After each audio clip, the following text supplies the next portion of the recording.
Esta mañana, como dice él, vamos a darlo todo aquí en el desayuno en Marketing TV con Andy Stallman, argentino, uno de los mayores especialistas en branding de España y Latinoamérica. No en vano, ha escrito más de 50 artículos sobre comunicación, branding, diseño y marketing para muchísimos medios de comunicación de varios países, donde además se le conoce, fíjense ustedes, como Señor Branding. Y uno de los libros más importantes e interesantes de marketing en el 2014 es precisamente el suyo, Brand of On. Muy buenos días. Buenos días, ¿Cómo Alicia. estás? Excelente. ¿Y vos? Pues yo encantada de que estés aquí. Bueno, me alegro mucho de estar acá y gracias por la invitación. Porque me tienes que contar muchas cosas. Perfecto. Pero tú sabes que yo siempre empiezo, no sé nada. Bien. Y como tú eres un experto en branding, pues la primera pregunta es obligada. Perfecto. ¿Qué es branding? Pues muy bien. Hablando en términos muy fáciles para que todo el mundo nos entienda, el branding es el proceso de creación, desarrollo y construcción de marca. Y cuando hablamos de una marca, la gente cree que es un logotipo. Entonces, Exacto. La marca no es solo un logotipo, sino que tiene que ver con lo que la gente dice, siente o piensa sobre un producto, sobre un servicio, sobre un programa de televisión, sobre un libro o sobre una compañía. O sea que tiene más que ver con lo intangible, con lo que la marca es, lo que la marca representa, sus valores, su ADN, su espíritu. En definitiva, el branding, por poner una palabra, es el alma de todo aquello que se construye. O sea que una empresa sin alma o sin branding no tendría futuro. Claramente no. La realidad es que todas las empresas están haciendo branding, algunas de manera consciente y otras sin saberlo. Las que están haciendo branding de manera consciente están elaborando o por lo menos están apalancando esa idea detrás de una estrategia. Los otros lo están haciendo sin estrategia. Y una estrategia de branding nula o mala claramente te va a llevar al fracaso. Pues entonces, ya que estamos con la estrategia, ¿cómo sería una estrategia buena, óptima para llevar a cabo un buen branding? Perfecto. Lo primero es ser auténtico.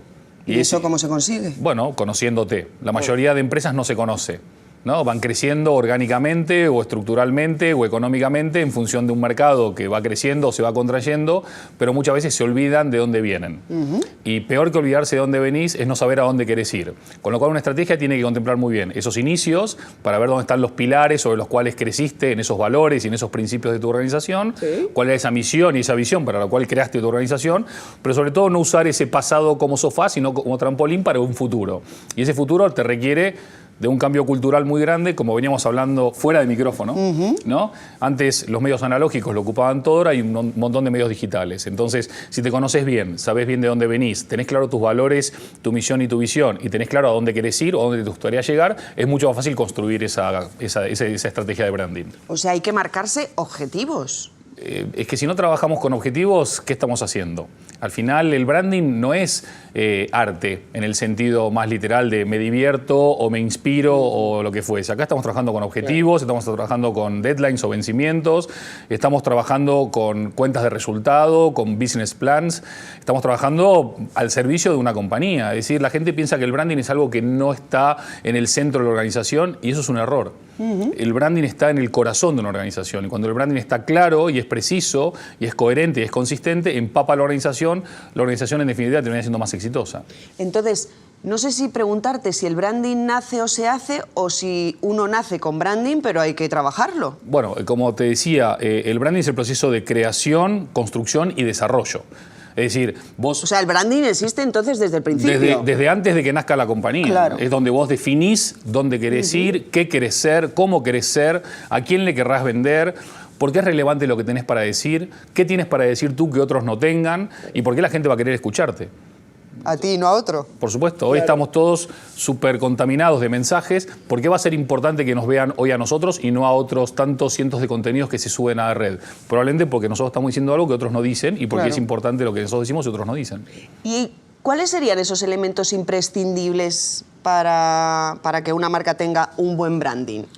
Bueno, por lo menos 3, enumérame 3, sí, imprescindibles. Te diría que la autenticidad es fundamental. Con las redes sociales y con internet y con toda esta era, vamos a decirle un poco de la transparencia, las mentiras tienen patas muy cortas, con lo cual vos no podés como marca decir algo que no sos. De hecho, si tu marca dice que es una cosa y es otra, va a llegar a lugares que no quiere llegar, con lo cual la autenticidad es importante. Lo segundo es lo que yo llamo la estrategia de las 5 Cs. ¿Sí? Y las 5 Cs tienen que ver con 5 elementos fundamentales para la construcción de un branding exitoso. 3 vienen desde la era vamos a decir, previa a la digital, que son la coherencia, la consistencia y la constancia. Si no se puede construir un branding, el lunes construyo y el martes no construyo, no, es construcción permanente. Las otras dos Cs también son previas a lo digital, pero que ahora se potencian con Internet, las redes sociales y demás. Uno es la generación de confianza, la confianza.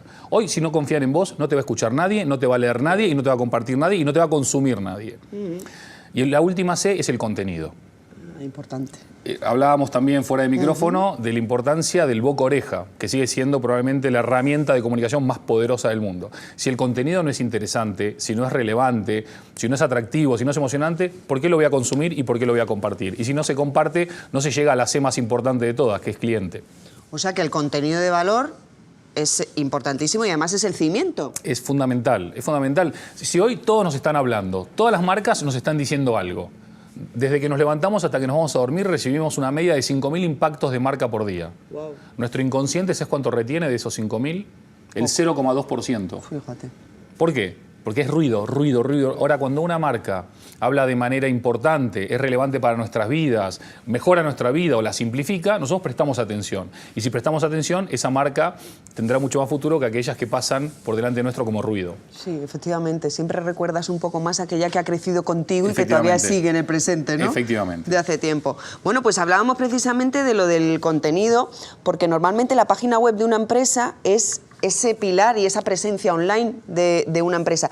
¿Qué requisitos tiene que tener esa página para fomentar el branding? ¿Qué tiene que tener esa web? Pues básicamente pensar en el usuario, pensar en el cliente o en el consumidor. ¿Qué es lo que van a buscar en mi web? ¿Están buscando divertirse? ¿Están buscando información? ¿Están buscando comprar? ¿Están buscando interacción? ¿Están buscando servicio? Dependiendo de lo que cada uno entienda que su cliente está buscando, es lo que tiene que dar. Lo que no se puede es tener una web estática y muerta para que simplemente tenga una presencia digital, porque no aporta nada. Cuanta más presencia tienes online, es decir, una empresa, una marca que quiere, pues no sé si mejora su branding, cuanta más amplia sea su presencia online, ¿tiene que estar en todas las redes sociales? Yo creo que más que estar mucho, tiene que estar bien.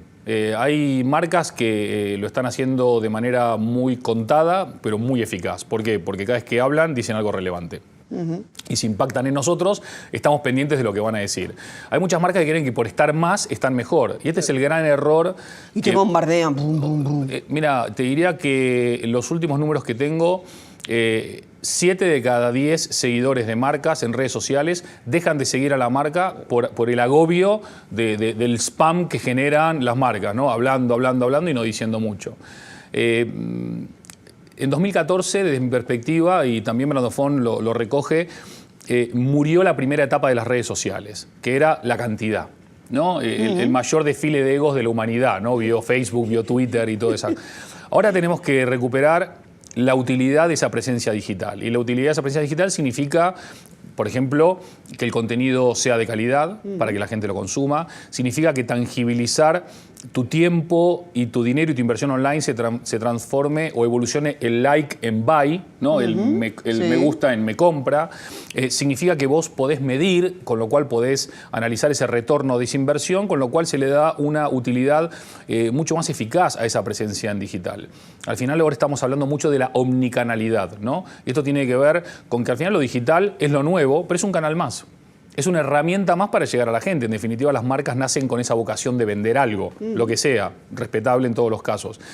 Saber utilizar los canales más eficaces para llegar a tu cliente es donde está el verdadero éxito. Que no se utiliza de la misma manera a todos. Por supuesto que no. Ese es uno de los grandes errores que utiliza mucha gente, ¿no? Que creen que es el mismo contenido que se puede replicar en todas las redes. Que se comparte en todos los sitios.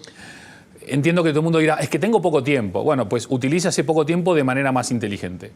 Utilízalo de manera más estratégica y sé más táctico a la hora de hablar, porque al final no estamos las mismas personas con el mismo mood y con el mismo modo y con la misma forma en los diferentes canales. Ni siquiera somos los mismos en los diferentes canales necesariamente. Andy, pero tú dices además que, precisamente hablando de marcas, que las marcas deben dialogar en Internet. Claro.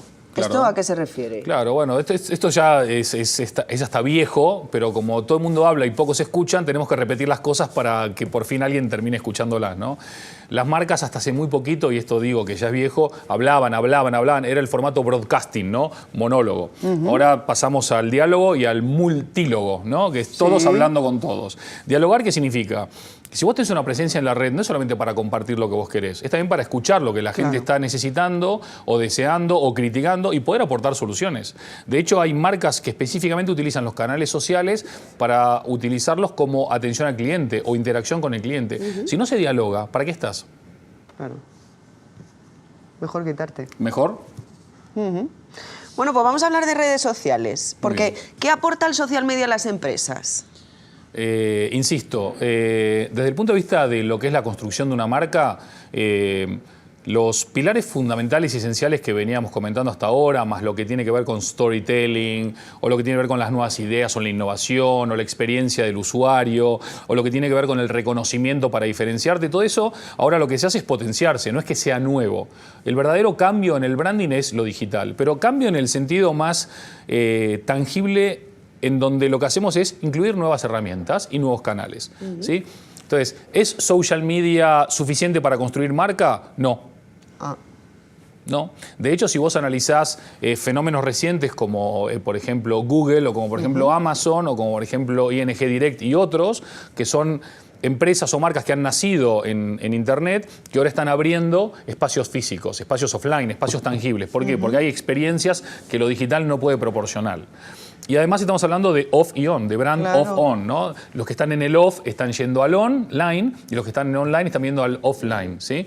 Lo digital lo que nos permite es tener un conocimiento mucho más cercano, mucho más detallado y sobre todo mucho más personalizado de quienes están ahí.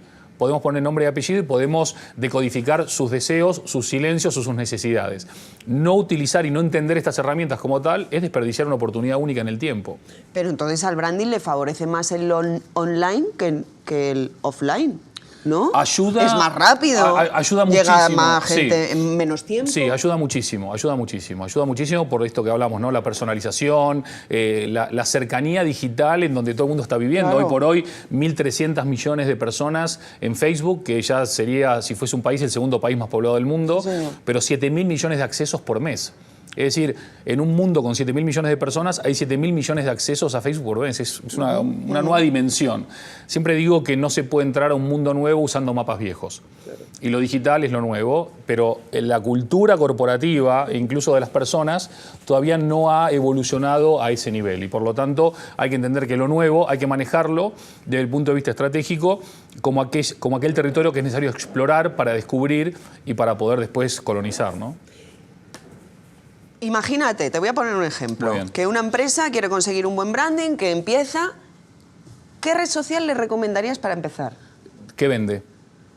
Depende de... Depende de lo que vende. ¿A quién le vende? ¿En qué mercado vende? ¿Por qué es importante lo que tiene para decir? ¿Cuál es su valor diferencial? ¿Qué valores representa? ¿Dónde está su cliente hoy? En función de una serie de preguntas podemos decirle, miren, ustedes la verdad que en digital hoy tienen muy poquito para hacer. Tienen que tener presencia en X, pero de manera incipiente. Pero tenés que poner mucha fuerza en el punto de vista físico, porque tu cliente busca la experiencia, busca la memorabilidad, busca que los 5 sentidos estén en pleno desarrollo, busca que haya un toque humano y personal muy fuerte, con lo cual, dependiendo de eso, se puede decir, mira, tu lugar está en Facebook, o está en YouTube, o está en Twitter, o no está en ningún lado. Lo de ningún lado es casi una utopía hoy, porque siempre en algún lugar están. Y ahí, a partir de ahí se empieza a definir. Bueno, Andy, hemos hablado de branding, pero no hemos hablado de reputación. Bueno, pero lo uno está íntimamente ligado con lo otro. ¿Sí? Cuando vos estás construyendo una marca, estás construyendo la reputación de tu empresa, de tu organización, de tu marca misma. Y esa reputación es algo que se construye todo el tiempo, todo el día. ¿Eres confiable? ¿Eres fiable? ¿Eres verdadero? ¿Eres honesto? ¿Cumples con tu promesa de valor? ¿Eres auténtico en lo que estás prometiendo y diciendo? ¿Tienes realmente alineado lo que piensas, lo que sientes, lo que dices con lo que haces? Esa reputación es tan difícil de construir y tan fácil de que se destruya. Son años y años y años para lograr una buena reputación y en segundos esa reputación te la puedes cargar.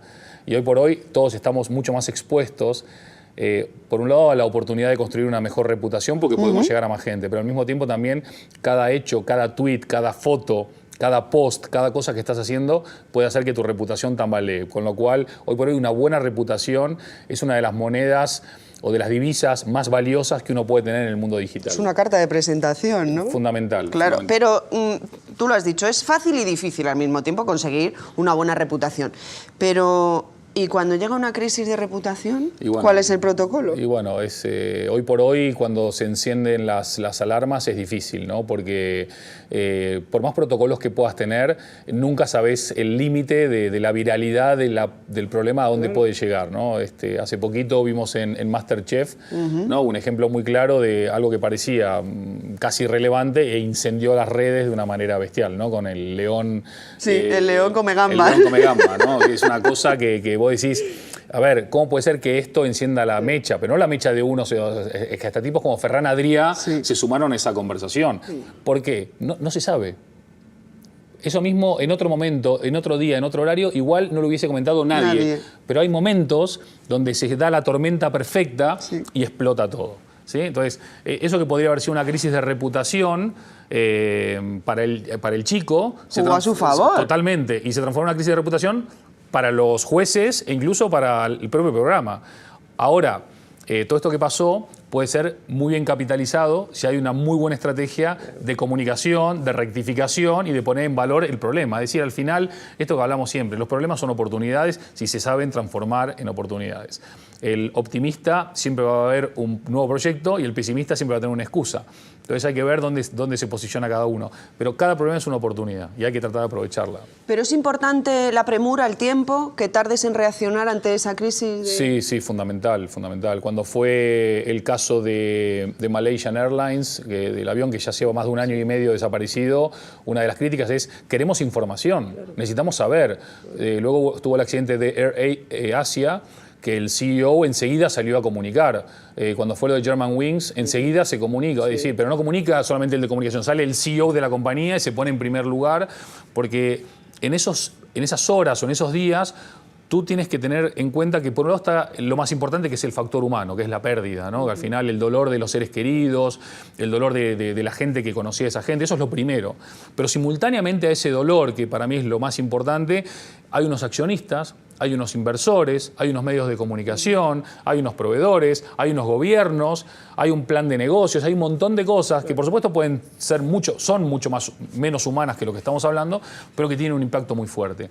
Cómo reaccionás en esos momentos puede hacer que todo lo demás pueda seguir adelante o que se descalabre todo. Y hay ejemplos de aerolíneas que se han descalabrado justamente por ese mal manejo de la información, ¿no? Aunque no tengas información de primera mano, yo siempre digo, por lo menos sal y da la cara. Hay que dar la cara.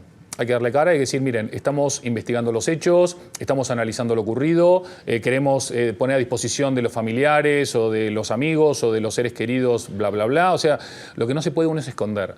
Porque al ser humano hay dos cosas que le ponen loco. Uno es el miedo y el otro es la incertidumbre. Ay, sí.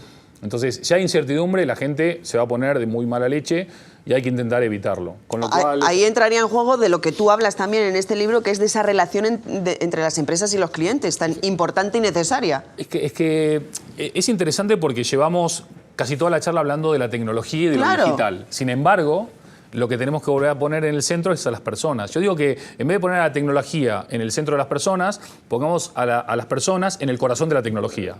Porque si entendemos que al final todo va de personas y que la tecnología son herramientas o facilitadores o canales, entendimos todo.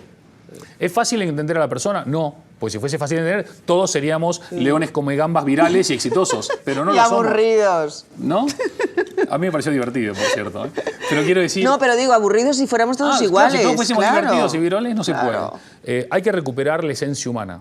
Si tuvieras que decirme en qué cosas o en qué aspectos tienen que ponerse las pilas las empresas de cara al futuro... En el futuro las empresas se van a dividir como en 3 grandes grupos, ¿sí? Las empresas muy grandes, que hablo grandes en cantidad de personas, donde básicamente va a haber muchos funcionarios, no digo funcionarios en términos despectivos, sino en el término que se entiende, pero que van a ser grandes organizaciones necesarias, pero poco inspiradoras y donde el talento no va a ser tan necesario, sino gente más de la memoria, gente más de procesos mecánicos. Luego vas a tener grandes empresas. Oye, Andy, me dijiste empresas grandes. Sí, una cosa es una empresa grande y otra cosa es una gran empresa. Claro. La gran empresa son empresas que van a invertir por el talento, captación y retención del talento, y que van a poner en valor la innovación y la creatividad como nunca antes. Y el tercer grupo son pequeñas corporaciones de muy pocas personas con equipos muy especializados, muy dinámicos, en permanente aprendizaje y muy globales. ¿Sí? Esto significa que al final estas corporaciones grandes o grandes corporaciones van a necesitar de este talento, pero no pueden meterlo dentro, con lo cual lo van a subcontratar. Y estas van a ser un poco las fórmulas del futuro. En todos los casos, como ves, no estoy hablando de tecnología, sino que estoy hablando del talento humano. General, claro. Vamos a dejar de llamar a la gente recurso humano, que me parece una barbaridad a esta altura de hablar del recurso humano, ¿sí? Vamos a hablar del talento, vamos a hablar de la capacidad creativa. Va a desaparecer el espacio físico, ¿sí? Lo que es oye, me levanto a las 7, a las 9 entro a mi despacho, veo siempre la misma gente, trabajo siempre con la misma vista y me voy. No, vamos a trabajar más por objetivos, vamos a trabajar más de manera mucho más dinámica, reorientando siempre que sea necesario y también rodeándote de gente que sea muy complementaria a vos. Si vos estás rodeado de toda gente como vos, al final, ¿en qué estás aprendiendo? Nada. Y estamos viendo, como también expresa Brando Fon, un mundo que otra vez es Pangea, ¿no? Es un macrocontinente unido por Internet, en donde todos son susceptibles de ser tus empleados, tus socios, tus proveedores o tus clientes. ¿Cómo hacemos para poner en valor eso? Evidentemente conectando con la persona. Y si conectamos de manera correcta con la persona, el futuro te va a pertenecer. Y si no, ya sabes. O sea, que yo creo que la clave, por lo que acabas de decir, Andy, está en la especialización. Efectivamente. Hay que especializarse, hay que buscar aquellos que sean muy buenos en algo y cada uno de nosotros tratará de buscar ser el mejor en eso. Y a partir de ahí encontraremos nuevas formas de trabajo. Yo me acuerdo cuando tenía 17 años, yo salía del colegio y me iba a trabajar y si llegaba un minuto tarde me pegaban la bronca. Daba igual que después las 8, 9 horas o 10 que te tirabas en el trabajo, hacías el trabajo de 7 días en uno. Pero estábamos todavía con la cabeza de la revolución industrial. Ahora estamos en la revolución digital, casi con un pie y medio en la revolución de las emociones, que es la que viene después de la digital. Porque ahora mismo todo se puede automatizar menos una cosa, las emociones humanas. Para especializarnos tenemos que entender que el mundo cambió. Y tenemos que buscar ese encuentro, ya no de civilizaciones solamente, sino encuentro de generaciones. Es decir, la generación de mi padre, que si llegabas 9 y 1 al trabajo, te miraba con esta cara de has llegado tarde. O a las 10 y 1 por la noche. O lo que sea, a decir, joder, ayer has cumplido los objetivos del mes, pues tómate 3 semanas libres. Exagerando con fines didácticos, pero hacia ahí está yendo un poco la cosa, ¿no? El trabajo por objetivos y poner en valor nuevamente la capacidad creativa de la gente. Cada uno de nosotros tiene 80.000 millones de neuronas acá adentro. 80.000 millones de neuronas. Cada cerebro procesa 70.000 pensamientos por día. Es que somos creativos aunque no querramos. Claro. ¿Cómo ponemos en valor esa creatividad para que en definitiva defina la posibilidad de crear más riqueza en el futuro? Claro, pero te tienes que rodear de gente que sepa inculcarte y animarte y potenciar que tú explotes precisamente, ¿no? Tus virtudes. Bueno, pero para eso hay que estar abierto de mente. Hay que derribar las barreras y los muros mentales, hay que permitirse salir de lo que es el área de conocimiento y de seguridad que uno cree que controla, y muchas veces al principio es muy incómodo, no lo voy a negar, y muchas veces da inseguridad y miedo, pero una vez que te sumergís en otros territorios, lo único que puedes hacer es aprender. Y aprender en definitiva es lo que nos hace avanzar y evolucionar. Algo que nos enseñan de pequeñitos en el colegio es los 7 pecados capitales.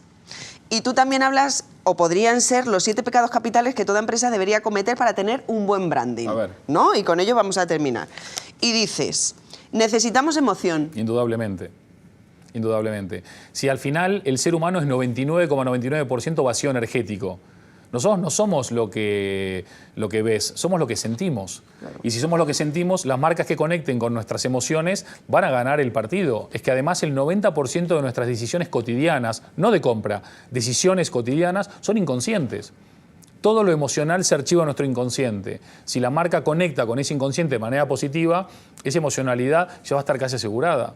Por eso hay marcas tan exitosas y tantas otras que no lo son. Segundo pecado capital, necesitamos vivir la experiencia. Claro, la experiencia no se puede contar, se tiene que vivir. Yo no puedo decir, soy la marca que mejor experiencia ofrece. Mejor que decir es hacer, porque al hacer las cosas se dicen solas.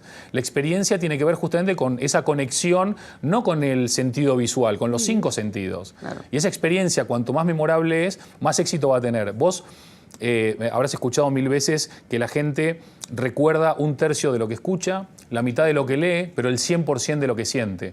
Por eso, si la experiencia es positiva, tú te la vas a recordar. Y si te la recordás, la vas a compartir. Y si la compartís, ya sabes cómo termina la historia. Practiquemos con el ejemplo. Eso mismo. Necesitamos desterrar el individualismo. Bueno, esto es el capitalismo en su faceta más feroz ha promovido el individualismo llevado a la N potencia, y esta confusión en la primera era de las redes sociales ha inculcado, ¿no?, el egocentrismo sumado al individualismo. Yo creo que esta nueva era es la era del I y no la era del O. Y cuando hablo del I, hablo de la cooperación, de la co-creación, de la colaboración, lo que hablábamos recién de rodearte de disciplinas y de gente que puedan aportar y retroalimentar tu conocimiento. Y claramente el individualismo es algo que vamos... contraproducente totalmente. No solamente contraproducente, claro, sino que está destinado al fracaso claro, desde ya. Necesitamos reeducar. Bueno, lo que hablamos de la educación también, ¿no?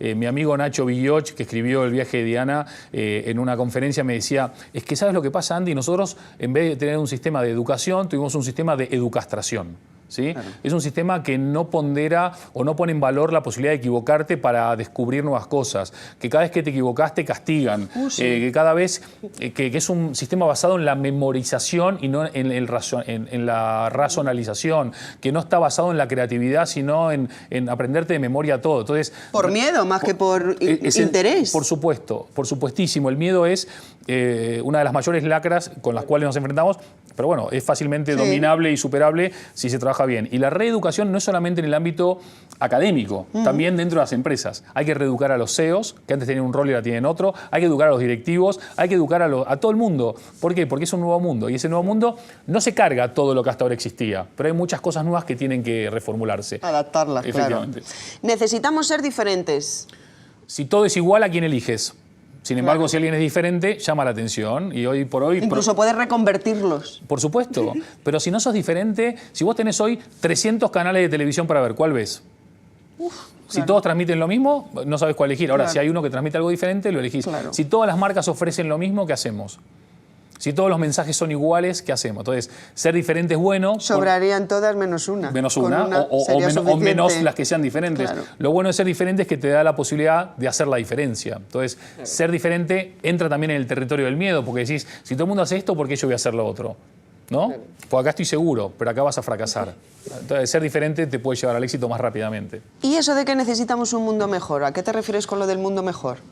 Bueno, a mí me parece fenomenal de que las marcas nazcan con una vocación comercial y de venta y de generar ingresos y muchos beneficios, pero creo que no está en contraposición con trabajar para generar un mundo mejor. Yo creo que la idea de cambio per se no es la importante, es un cambio a mejor, porque también puede haber cambio a peor, ¿no? Y yo creo que todos los que estamos hoy trabajando tenemos una responsabilidad. No podemos pensar que dentro de 20 años el mundo va a ser como es por casualidad. Va a ser el resultado de todas las decisiones y todos los pensamientos y todos los hechos y actos que tomemos hoy. Creo que el mundo mejor tiene que ver con recuperar ciertos valores, con trabajar para educar a nuestros niños para que puedan vivir en un mundo que ni sabemos cómo va a ser, con tener compromisos sociales para ayudar a aquellos que tienen menos oportunidades. No hablo de un comunismo o de un socialismo modelo principio del siglo XX, sino que estoy hablando de un capitalismo con un socialismo que tenga humanizado. ¿Sí? En donde todos podamos aportar y contribuir a que este mundo mejore, porque al final todos pensamos en dejarle un mundo mejor a nuestros hijos, pero pocos piensan en dejar hijos mejores al mundo, ¿no? Entonces es un mix de responsabilidades y de valores para que el futuro donde vamos a pasar el resto de nuestra vida sea por lo menos todo aquello que pensamos que podría ser. Pero para ese mundo mejor necesitamos la cabeza y el corazón, dices. Claro, claro, porque al final cuando uno trabaja las emociones son fundamentales y esenciales, pero también hay que tener pensamiento.